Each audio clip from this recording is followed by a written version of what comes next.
Bom dia, pessoal. Hoje eu vou apresentar para vocês um local assim que para mim sempre foi muito mágico, desde a época da minha infância, adolescência, principalmente ali, já na fase adulta, que a gente está no que eles chamam aqui de Hotel Caldas da Imperatriz. Como vocês observam, é um prédio colonial. Essa é a parte mais antiga e a parte original do prédio. Depois ele se estendeu com novas construções. E aqui você encontra um obelisco, né? Hidro Caldas, né? Uma homenagem aos seus construtores e idealizadores. Um local com águas termais extremamente apreciadas. Mas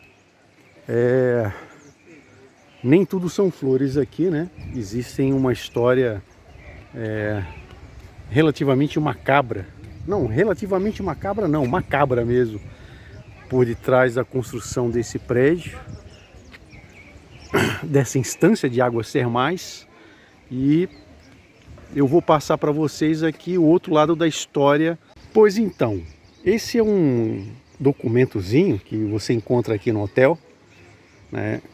Onde fala da história, né, da Companhia Hidromineral Caldas da Imperatriz, onde conta a história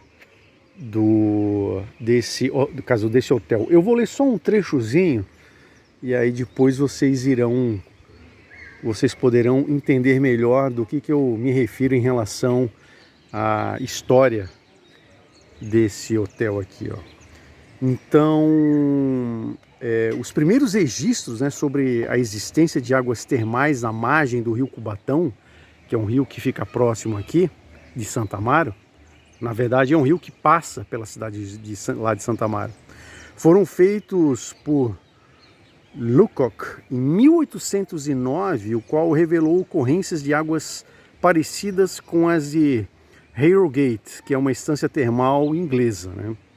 Tendo a mais que estas uma considerável temperatura, ou seja, as águas eram muito melhores aqui do que lá na Inglaterra. Em 1812 foram levadas para a corte aqui do Brasil algumas garrafas de água. Em 1813 o governo imperial tomou conhecimento de que habitantes das circunvizinhanças, ou seja, os colonos ou conquistadores que aqui vieram, geralmente de origem alemã, açoriana, italiana, né? Vinham em busca dessas águas para alívio de suas doenças, né? De suas dores. Alguns inclusive construíram choças, né? Que eram aquelas casinhas de palha, para permanecer no local por mais tempo para se beneficiarem dessas águas termais.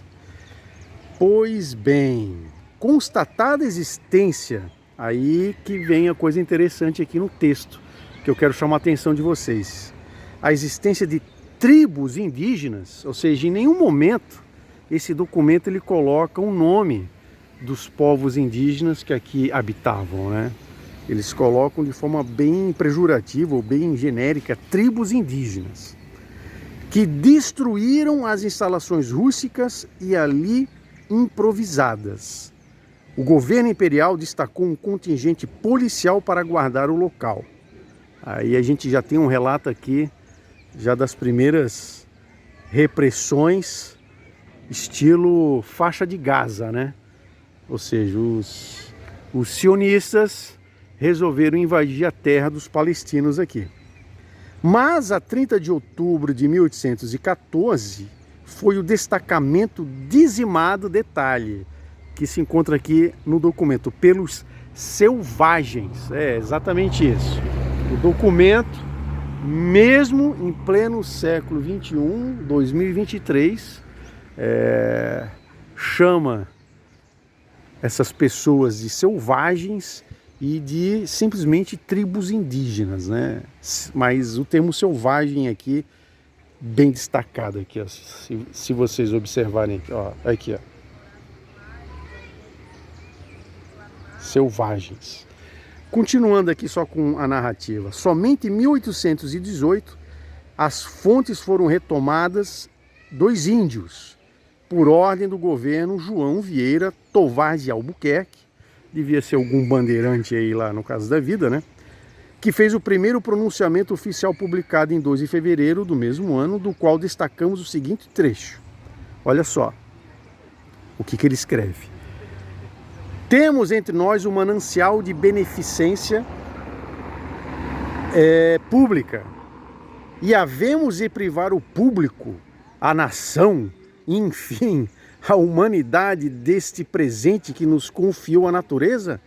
Aí ele ainda coloca, ah não, cidadãos generosos, o rico tesouro de águas termais que temos em frente à nossa vista, mas coberto por obstáculos, ou seja, os selvagens, né? Deve franquear-se a todas as gerações de um modo fácil e digno de vós. Quer dizer, o cara está justificando o extermínio, porque aqui houve um extermínio desses silvícolas ou selvagens, como eles mesmos falam, né? Ele está aqui justificando o extermínio dessas pessoas. Aí ele continua, posteridade gozando de seu benefício deve apontar o dedo e exclamar, isso se deve aos catarinenses e honra os benfeitores da humanidade. Cara, tá escrito aqui, ó. Eu não tô inventando, tá aqui, ó. Os benfeitores da humanidade. Então, diante desse apelo, né, do governador catarinense, que se bobear um bandeirante que acabou assumindo aí, no caso, o governo. O rei João VI faz baixar um decreto no dia 18 de março de 1818, determinando a construção de um hospital que é considerado a primeira lei de criação de uma instância termal do Brasil. Bom, diante dessa colocação e lamentável da escrita, né, que eu estou narrando aqui, considerando os povos indígenas como selvagens e como um grande obstáculo, justificando o extermínio dessas pessoas, né, e a tomada de suas terras, eu vou mostrar para vocês como é que é ali no interior. O que eu quero mostrar aqui para vocês? Ainda tem vestígios ali, ó, são grilhões da época do Império. Olha lá, ó.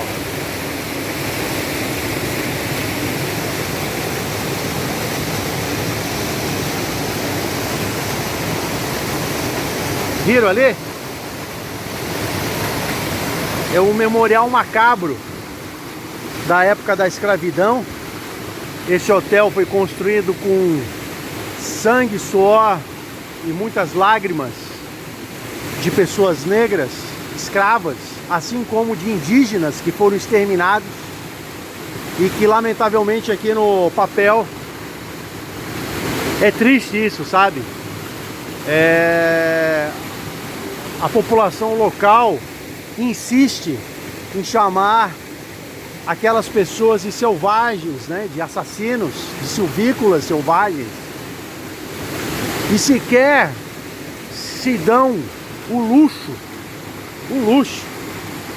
de identificar que povo era esse que vivia aqui. Era um povo, eram pessoas com suas culturas, com sua língua, com sua maneira de ser, foram os primeiros habitantes desse local, os colonizadores humanos realmente desse local, e que foram desumanamente massacrados, exterminados, e que ainda hoje,